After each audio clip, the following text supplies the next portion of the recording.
Welcome, everyone, to Mythstorie, a podcast about myths and history. I am one of your hosts, Bryant, with my fantastic permanent guest, always here. It's amazing. She keeps coming back. Cammy, hey, how are you? Welcome back to your show that you helped create. Thank you. Yeah, if I wasn't the guest, I don't know if you'd ever have one. I know. It's great. Just Peter sometimes. Yeah. Everyone, welcome. This is the show where we like to pick myths and legends, tales, topics. We give you a story, and we actually have an OG Cammy original story today. We have very few of those, and they're always fun. On our topic, we're talking about Valkyrie today, the Norse, the female, distinctly female, sometimes very angelic when you kind of see them clad in their beautiful armor as well. The keepers of the dead for Odin. Cammy's going to tell us the story. I'm going to tell you about them. It's going to be great. We're really excited. Show's been rocking and rolling. I don't know if I have any like upfront housekeeping for what we've been doing, but Cammy, why don't we just roll into this one? Tell us about your Valkyrie story. Absolutely. So I did use basically just Wikipedia for this. Mm-hmm. So two kings, axe to axe, they clashed. They fought for hours, on and off again, their bodies sometimes resting against each other to build up breath and strength for one more swing. And as night crept along the sky, they couldn't rest. They knew this must end before the sun settled. And the Valkyrie all waited, great winged warriors mingling on the sidelines with the mortal men who had left the battle up to kings well before this hour. The women, armor shining in the setting sun, brought beer to the men and rallied them with song. All the women, save Brunhilde. She had picked a side, though it was not common or praised in long houses in the dead of winter or sung about by men sailing the treacherous waves. She could not help but forget her duty and favor one king before the other. She brought to him the strength he no longer possessed from the long day of battle. She brought to him courage. She brought to him all the gifts a mortal man might need, but still, Holmgunnar was strong against her favored warrior. Agnar could not best him, for Holmgunnar had the favor of Odin behind him. So Brunhilde took the place of Agnar, swooping down with her giant wings just as a fatal blow was crashing into him. She stopped the axe and turned it on him. Holmgunnar tried to dodge, but even a king in Odin's favor could not best a Valkyrie whose eyes had turned to war. So he fell to her blows, and Agnar walked away, no gods at his side. But Odin was not the god to cross. His will should not be taken lightly. He rode Sleipnir to the field, and Brunhilde turned to fight the god himself, but she was not swift enough to run from his ire. He carried in his hand the horn of sleep, and pierced her with it. She crashed to the ground, her wings and body crumpled, the curse setting in. She was carried away to a high hilltop, and surrounded by shield and flame, until the day a hero, who knew no fear, would wake her from her slumber. Oh, that's really good. Thanks. That's such a great encompassing of a lot of things too. I'm going to be mentioning God of War, but a lot of what you just talked about too. I know you didn't play God of War 2, but it has some of that, showing how you don't piss off Odin. Yeah. So Valkyrie, I don't know anyone who wouldn't have heard about a Valkyrie at this point. It's just they're just like so synonymous. Online comes up with the Angel of Death is kind of what it is. With a little, we just recently talked about Grim Reaper too, so it's kind of funny because the psychopomp that the Grim Reaper is, that is kind of quite literally what the Valkyries are. By the way, shout out to Kyle. I put it in the YouTube video. I put a little banner, but Kyle was listening to the show that when we did that episode, and she was like, Bryant, psycho means soul and pomp is like carrier. And I was like, Greek, you're right. I should have etymology looked this up. Yeah, like psychopompo. Like I did not take Greek, so it's all Greek to me. That doesn't fit here, but yeah. So yeah, psychopomp. We just talked about this in the Greek story, or sorry, the Grim Reaper story, and that comes from the Greek word meaning literally psycho, soul, pomp. Is it pompos is like to carry or to ferry? So that's what the Valkyrie really are. Funny enough, though, I know it's like Porto. In most like Latinized languages. Right. I have no idea what it is in Greek. Right. Pompous. But what's funny too, though, so I used a handful of sources, mainly Wikipedia and a few blogs, that kind of thing, like Norse Mythology, .net. They don't actually kind of focus on that. We've talked a lot about Norse mythology, and it really, I'll say this again, it really comes down to the Poetic Edda, the Prose Edda, and the Heimskringla. My boy Snorri Sturluson, who gets name dropped on the show more than anyone else ever, was this Icelandic God. He was a little bit of everything, but he was a Icelandic. What does Wikipedia call him? Historian, poet, and politician is what they kind of go by. He was born in the late 12th century, died in 1241. And he was a Christian, but he was responsible for helping write the Prose Edda. Sometimes it's called like his book, essentially. And what these are, they're essentially some sites like History Today. Actually, I got a great little thing about Valkyrie from, but they call it a textbook. It's a collection of poems, and it's hard. These poems. These were written by skalds, is what they called the poets, the people who would create these songs to sing about these great efforts. Beowulf is an old poem written by old skalds, and this is where we get everything from. As far as like hard sources go, it's tough because all of this stuff comes from the Middle Ages, from the 12th century to the 13th and 14th century. Norse mythology is way older than that. We've talked about it in several episodes before.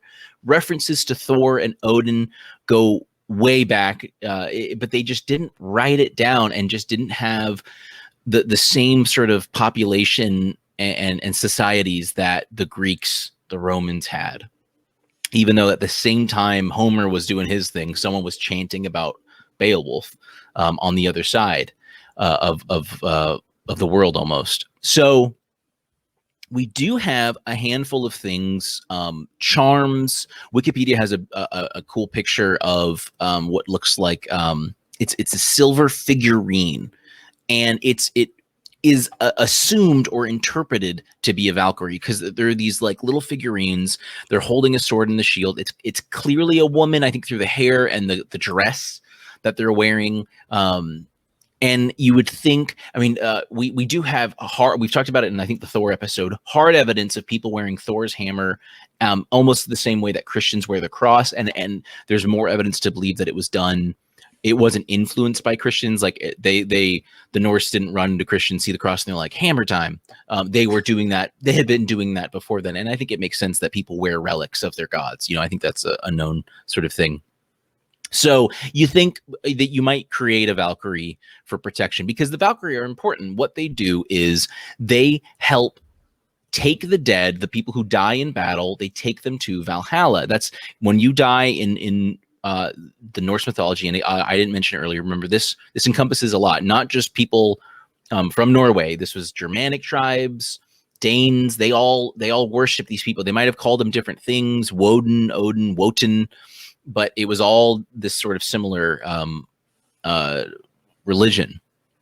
But the Valkyrie, they would hand select these warriors who died during battle, sword in hand, take them to Valhalla, and they'd be there. They'd be drinking and fighting, basically until the end of time, which Ragnarok, the end of time. And Odin's like, "All right, y'all, we got to go. You don't have to go home, but you can't stay here." Yeah, we got to stop that big snake and that big wolf. So, that's the more archaeological excavations have throughout Scandinavia have given us amulets, again theorizing the depiction of Valkyries and things like that. It wasn't until like the 17th and 18th century though where there was this really cool resurgence of Norse the literature, the artwork. We see the beautiful, like they're extremely influenced by Greek and Roman. There's great paintings of a Valkyrie carrying off like a soldier, very angelic. Very, I mean, it's really pretty, but it didn't come until later. Those specific depictions didn't come until much later. But it's really formed our modern way of viewing and thinking about Valkyries. One thing that I thought was really cool is the Old English influence, like etymology wise. So the word Valkyrie means essentially through Old Norse, literally the chooser of the slain, valor, slain of the battlefield, and kyosa to choose. So and what is it? Valkyra is kind of the old one. So it's to choose the slain is sort of where it comes into. And there's like an Old English word which is extremely similar. It's spelled W, and I don't know what it's called, the AE when it's connected, like the Aelfred, Aethelstan, you know what I'm talking about, the AE that's like smudged together. It's got its own name. I can't remember what it is. But WAEL, so whale or veil, and then CYRGE or IE. So whale kirgi or veil kirgi. So there's this cool Old English, and etymology historians in that haven't actually been able to like prove if it was like if Valkyrie or the Old Norse kind of pronunciation of it came first and then it was influenced, or if they were kind of independent of each other. The words to choose and slain were likely independent. Anyway, there's this cool kind of thing where it's like we don't know who started it, who made the word Valkyrie first, chooser of slain first, or was it an independent kind of happening? But anyway, the nice thing that my research taught me was that in these stories, the Prose Edda, Heimskringla, and the Poetic Edda, that I didn't realize how involved the Valkyrie really were. And you're right. Yeah, if you piss, I mean, Odin wants things to go a certain way, especially because these are his soldiers, the people that die. And the Valkyrie did really interact. Sometimes they would be lovers to the heroes. Sometimes they would try and kill them. They were usually connected with ravens in the same way Odin is, or also swans and horses as well. There's also many in the stories that Valkyrie are flying, usually like in a pack from the sky. So having the gift of flight is something that they've kind of seem to have always had, again, at least since that Middle Age sort of thing. So I'll kind of end with God of War, because this kind of reminded me of the Valkyrie. I've definitely wanted to talk about this. I mean, we bring up more Norse stuff as we go along, but God of War did such a cool job. This was a video game series on the PlayStation that started off in Greek mythology, where you sort of play as one of many estranged children of Zeus. But you're immortal, you're a Spartan, and you kind of come into it. Well, God, in the first three games, the Greek gods are done basically, and the main character Kratos sort of exiles himself. And this the newest one that was just called God of War that came out in 2018. It's now set in like the realm of Norse mythology, and it has some really cool. It kind of ties in Greek and Norse in a fun way. But one fun thing that you do throughout the game is you're definitely like Ragnarok is coming is sort of the vibe you're getting. And the Valkyrie are like nowhere to be found, and some of the main characters like Freya and Mimir are like, where are the Valkyries? And you come across them, and they're like in these little arenas, and they're like mummified. And if you go and interact with them, try and break them from this, they'll attack you. And once you kill them, once you in their form, their spirit kind of comes on. They're like, whoa, thank you. Odin was really pissed and did this to me. And the queen of the Valkyrie, Sigrun, which she's been referenced to that, Sigrun, an extremely important Valkyrie. She is like notoriously difficult. It's really funny because when you start the fights with the Valkyrie, you get the first hit. So they're just sleeping like this, and you just go up and start wailing on them, and they're like, stop it.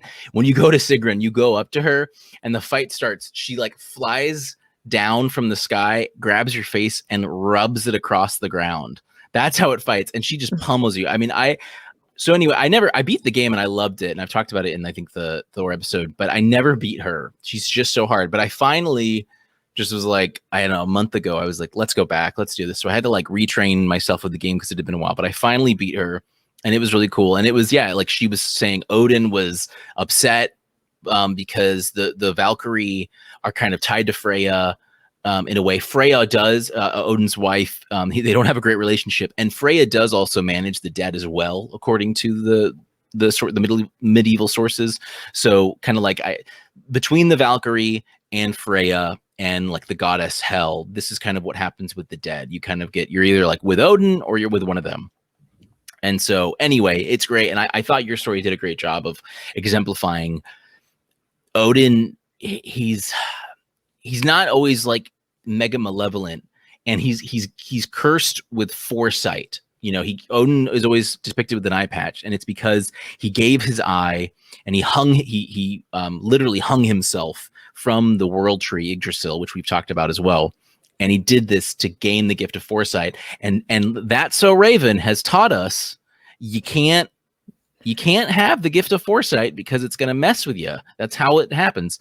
So I just like to think Odin's, you know, he's always trying so hard because he knows the end's coming. He's seen it, and his interference is, of course, just perpetuating it. I love it. And the Valkyrie, they're just this great symbolic thing, and I can't imagine how many real Vikings, real Germanic peoples and Norse peoples were like convinced that they were gonna, you know, be carried off into battle no matter what, and they were being told to run at this fort filled with angry British people throwing stones or whatever. So anyway, I think that about covers it. This was a really fun topic to go through. Oh no, I have one more thing.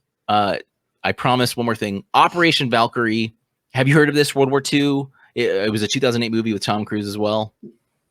No, I mean, yeah, I think I know what you're talking about. I thought you were going to bring up Valkyria Chronicles. No, video game, which is so good. Like everybody play it. Great Japanese RPG, a cool take on Norse mythology. That is, Valkyria Chronicles is good. No, Operation Valkyrie was this 1944 attempt to kill this guy, Adolf Hitler. You may have heard of him.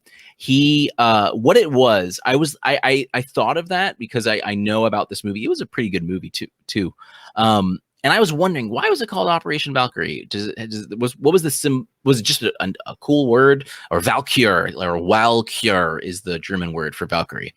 And it actually, so like Operation Valkyr was this German, it was like this failsafe that Hitler and that Reich imposed. And it was basically to allow them to kind of bring like a martial law in case they needed to, like Allied bombing cities, workers rebelling. It was a way for them to like superimpose power over certain cities and things like that.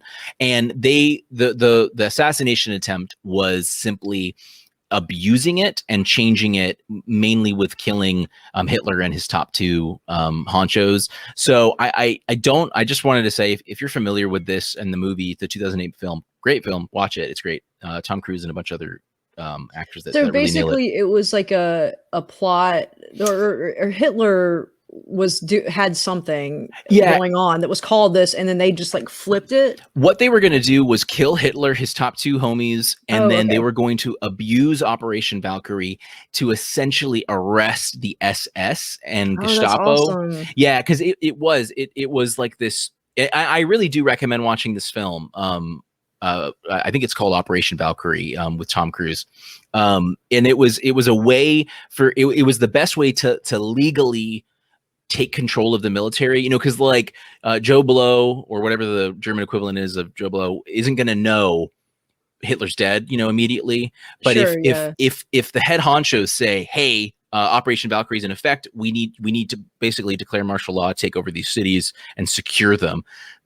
So they were going to abuse Operation Valkyrie. They were going to use it as a legal avenue for sort of like the lesser officers that were in charge of these cities and these areas and stuff like that. And so, but the key was to kill Hitler. Sadly, it didn't work out. The guys who did it, spoiler alert, didn't kill Hitler. But it was really cool. It was an amazing part. It kind of shows you, the movie does a great job of showing you not all the Germans were down with the Reich, as it were. But so it's a wild tale, and the movie I think does a pretty good job of showing you like how it went down. So anyway, just just wanted to throw that in there for anyone who is familiar with the assassination attempt. It doesn't seem like it had much. I think the only thing you've seen is like it's a matter of reclaiming warrior. I don't know. It doesn't seem like it really tied to it. I think they just picked a cool word for an operation. Yeah, that was my last thing. So did your cat have something to say? I know. Yeah, she was really chatty about it. I think I started riling her up with the mention of the Axis. She's not cool with that. But Cammy, thank you so much for your story. That was really great. I always love having your originals. Everyone, thank you for listening. Let us know if you have any topics in mind. We've got some great stuff lined up as always, but mythstorie@gmail.com. Also, our link tree in the description is a great way to listen to us, or to get all of our links for everything that we've got, YouTube, all that good stuff. I think that's it. Cammy, would you like to add anything? I think I'm good. Awesome. Well, everyone, we will see you next time. Oh.